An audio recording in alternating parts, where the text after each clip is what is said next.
If you saw my short, you already know where this begins.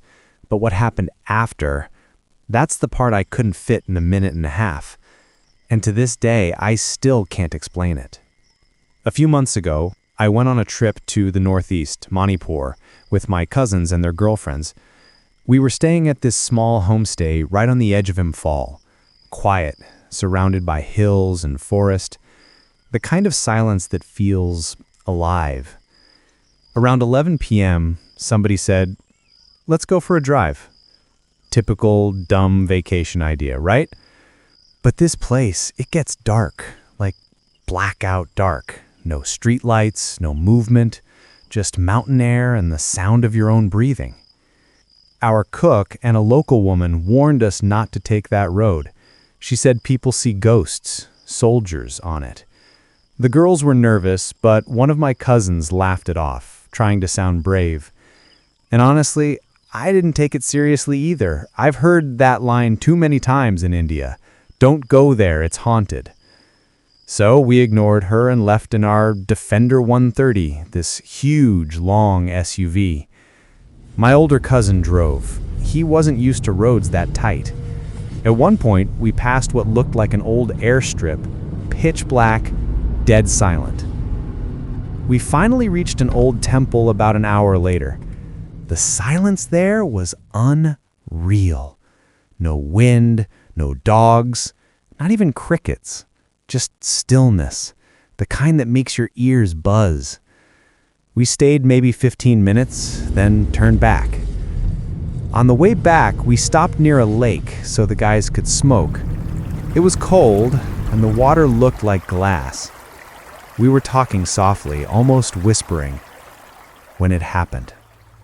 Out of nowhere, 6 men on bicycles flew past us. Fast. Way too fast for bicycles, like 60 miles an hour. And they were yelling. Not Hindi, not Manipuri. The words were sharp, rhythmic, like some kind of chant. We froze. Every hair on my body stood up. When we tried to turn the car to follow them, they were already gone. The road was empty. Just silence again. We told ourselves it had to be locals playing a prank. But then, 30 minutes later, the same 6 riders. Same formation, same speed, same shouting echoing through the dark. My cousin's girlfriend raised her flashlight. The beam hit the lead rider's face, and his skin was black, like covered in ash. He wore an old khaki uniform and a helmet with a star on it. He didn't blink. And the last word they shouted was "Bonsai." We jumped in the car. Nobody said a word. The only sound was our breathing and the engine. A few miles later, the headlights caught a road sign. It said, "Japanese War Cemetery, Imphal." My chest just sunk. I remember quietly crying while everyone else sat frozen. The cook back at the homestay took one look at us and said softly, "I told you not to go. Those are fallen Japanese soldiers, martyrs. They still march that road." That night, one of the girls came down with a high fever. My cousin couldn't stop throwing up, and I felt hollow for days after, like something had followed us back. Believe what you want, hallucination, trauma, ghosts, I don't care. All I know is that we weren't alone on that road. And ever since that night, I don't laugh when locals say, "Don't go there after dark."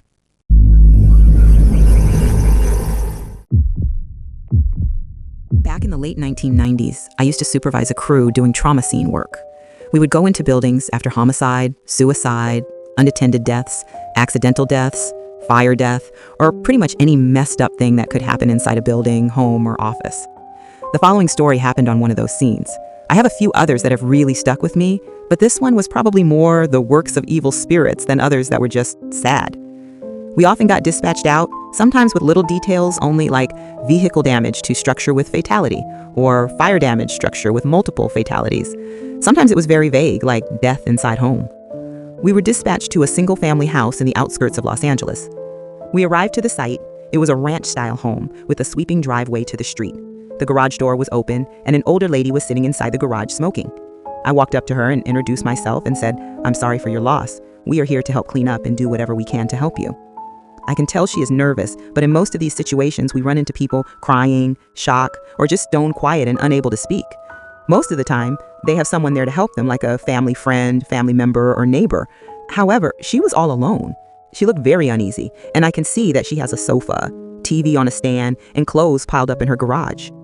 I asked her if she would like to show me the area where the incident occurred. She said to me, "I'm not going back in that house."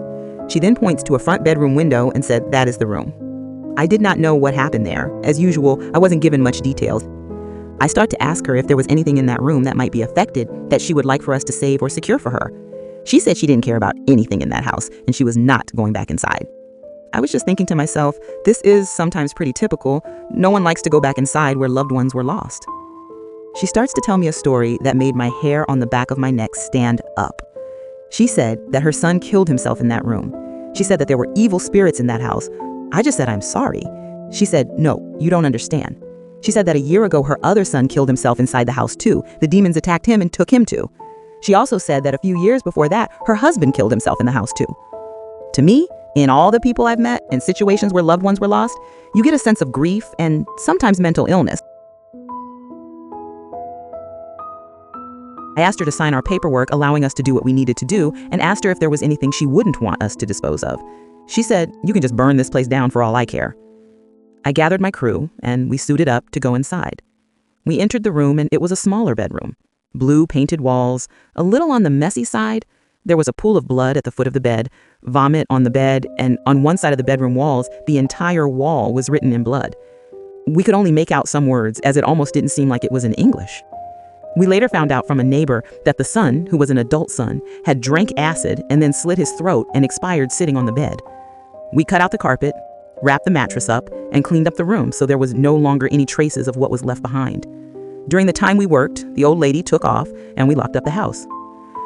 The thing is, we were in the house for a few hours and the feeling inside the house was like that of being in a cave or something. The air was thick. The smell inside the house was sick, more than stale, but pungent and foul. We all felt like we wanted to get out of there in a hurry. The way that the old lady was scared to go back inside, the fact that the house took her husband and 2 sons, I had not been a huge believer in evil lingering inside a place until then. I honestly felt it and still remember it today.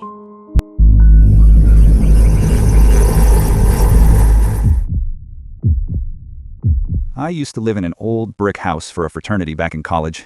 I was the live-in president then, meaning my room was right off the porch, where we always kept the lights on.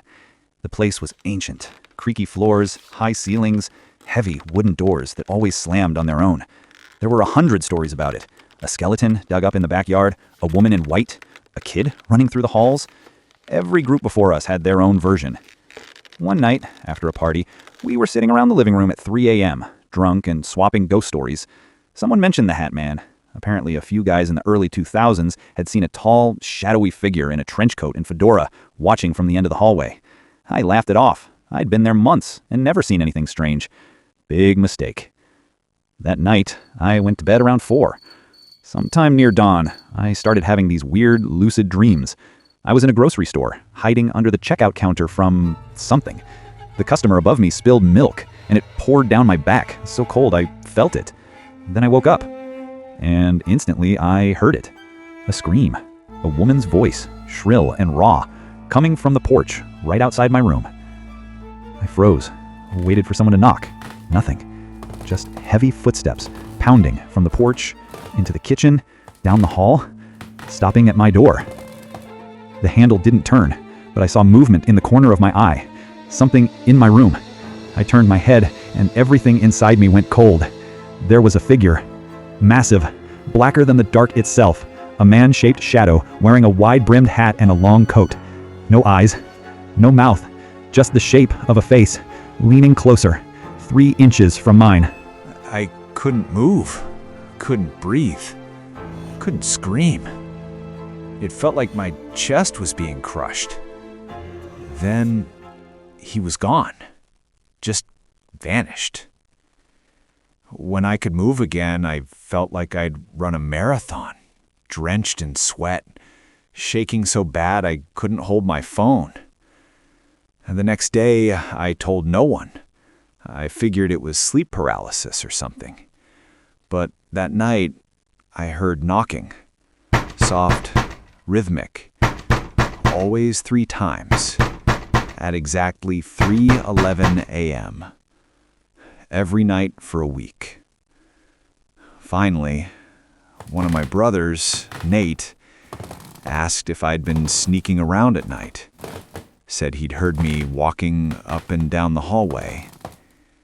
Except I hadn't. Then another brother, Sam, who lived upstairs, said his TV kept turning itself on, always showing static, never a channel. And right before it happened, he'd dream of a man in a black coat standing over his bed. Things escalated fast after that. One night, 2 of the girls from the sorority next door stayed over after a party. Around 2 a.m., one of them started screaming. She said she'd seen someone standing outside the 2nd floor window. But we were on the 2nd floor. We rushed up there and found the blinds trembling, like someone had brushed past them. After that, everyone started noticing things. Footsteps on the stairs when no one was home. Porch lights flickering off exactly at 3:11. Doors locking themselves from the inside. We tried to laugh it off, but everyone was sleeping with their doors shut tight. Then one morning, I woke up to find my door wide open. I was sure I'd locked it. And on my desk was a single black hat. Old, dusty, smelled like rain and smoke. No one admitted to putting it there. That was the breaking point for me. I packed my stuff that weekend and moved back home. The others stayed for a while, but slowly, everyone started leaving. The last guy, Mark, swore he saw the Hat Man in broad daylight once, standing in the middle of the lawn. Said the air around him bent, like heat waves. The house is still there. They rent it out to new students every year. Every now and then, one of them will post something online. Has anyone else seen the guy in the hat?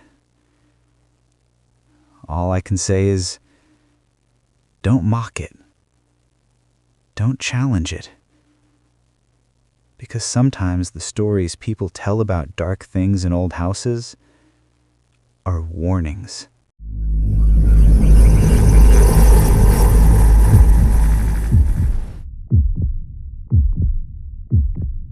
I never liked calling that place home. Even as a kid, I knew something in that house wasn't right. There wasn't a single night I could sleep in the dark. The light had to stay on, every night, every single one. Because when it went dark, the silence started to breathe. And I swear, that house breathed back.